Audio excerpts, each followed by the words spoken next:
जग असंच असतं बाळा. आपल्याला जे पाहिजे ते लोक देतीलच असं नाही.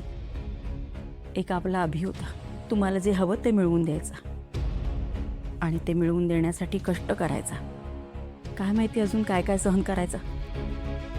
थोडक्यात काय, बाहेर ऊन होतंच, पण त्या उन्हाची झळ तुम्हाला लागू दिली नाही त्याने. सावली बनून राहिला आपली. आता त्याची जागा तुम्ही घेताय. आणि हे बघ, घर चालवण्यासाठी कष्ट घ्यावे लागणार, अडचणी येणार, संकट येणार, पण म्हणून खचून नाही जायचं. धीरानं तोंड द्यायचं. आणि हे बघ, तू नोकरीचं म्हणत असशील ना, तर त्याची अजिबात काळजी करू नको. हुशार आहेस तू आणि कष्ट करण्याची जिद्द आहे की नाही. मग झालं तर तुला नोकरी मिळेल, नको काळजी करूस. तर चल, हातपाय तोंड धुवून घे, जेवायला वाढते. भूक लागली असेल ना. हो, खूप भूक लागली आहे. मी फ्रेश होते. असू दे असू दे, मी उचलते, जातो. आले दे.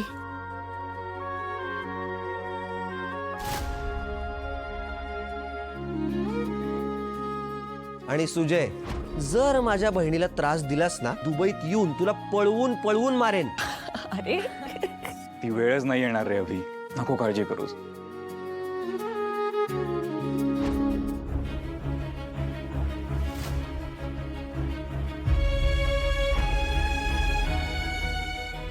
असं कसं? तुमच्या सर्व इच्छा पूर्ण करण्याचं वचन द्यावं लागतं ना लग्नात, म्हणून जी रिहर्सल.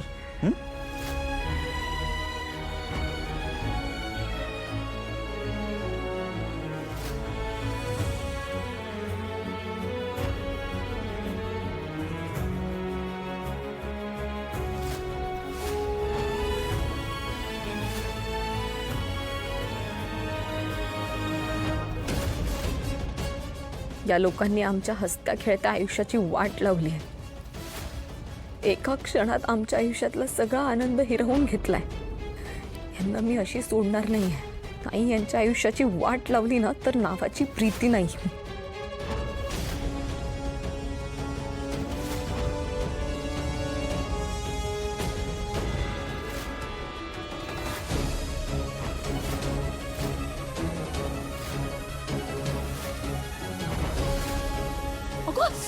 प्रीती, काय ये इकडे.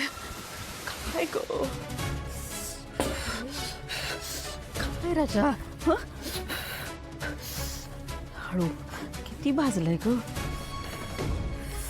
कुठल्या विचारात होतीस. नको एवढा विचार करूस. बरं जा, बाहेर जाऊन क्रीम लावून घे. जा पटकन जा, मी पोळ्या करते. जा.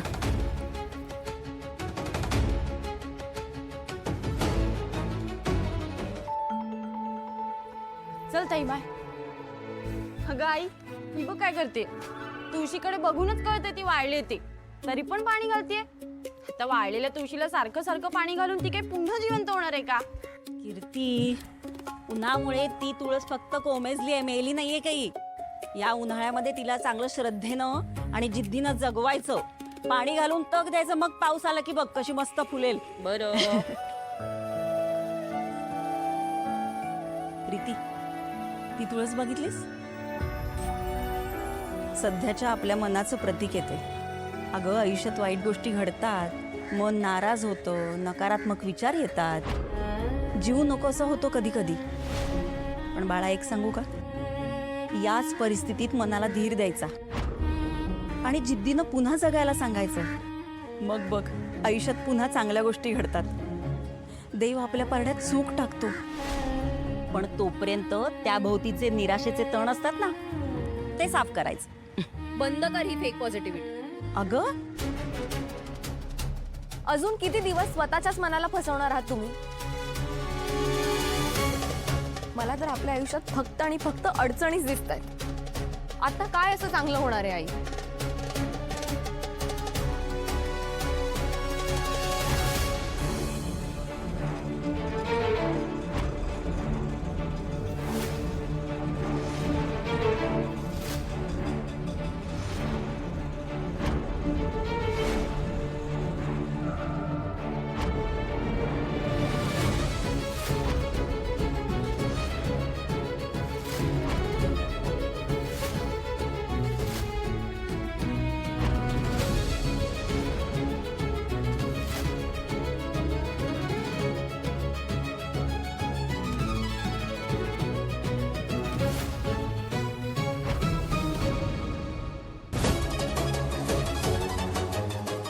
दादाची रिक्षा?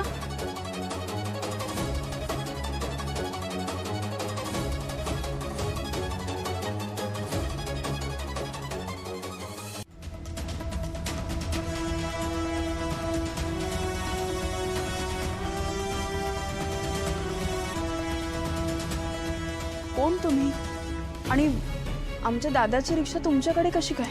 नमस्कार, मी आशा इन्शुरन्स कंपनीतून आलोय. अभिजित सावेकर यांनी रिक्षाचा विमा उतरवला होता आणि त्यांनी सगळे हप्ते वेळेवर भरले होते. त्यामुळे इन्शुरन्स कंपनीकडून ही रिक्षा पुन्हा रिपेअर करून देण्यात आली आहे. आणि ही घ्या चावी.